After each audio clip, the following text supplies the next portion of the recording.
Ian making history as one of the most powerful hurricanes to ever make landfall in Florida. It decimated parts of the state. The death toll now stands at 9.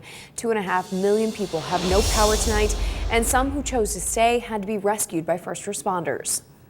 We have thousands of calls on 911 that are prioritized, and we're answering as we speak. There are thousands of people that are waiting to be rescued.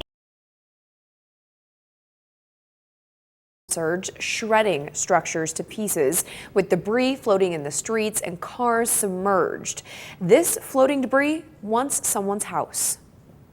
You see these winds, and that little house that we were talking about all day has gone, succumbed to the storm surge. Now the blue roof is all that's left floating in the water toward the building.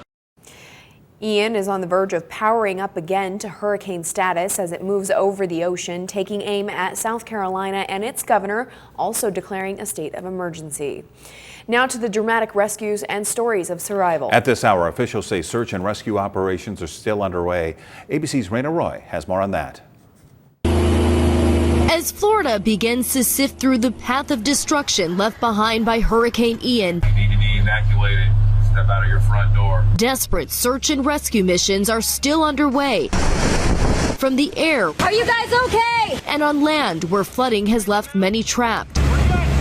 First responders pushing equipment through rising waters as they evacuated people from a nursing home in Orlando. 2 people requesting rescue, water over their head. High water levels prompting drastic rescue calls in Lee County. Caller reporting a sinking vehicle, unknown if he's breathing. Caller disconnected. Kind of woke up to find myself floating about an arm away from my roof.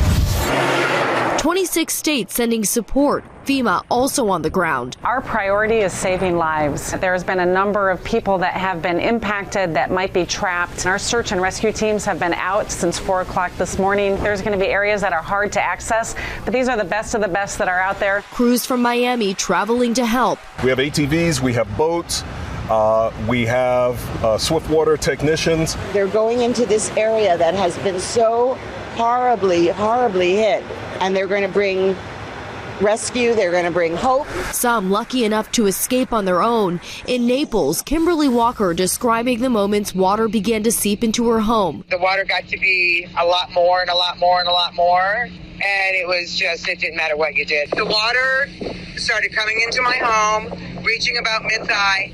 I knew I had to get out. Walker and her dog forced to swim across the street to a neighbor's home.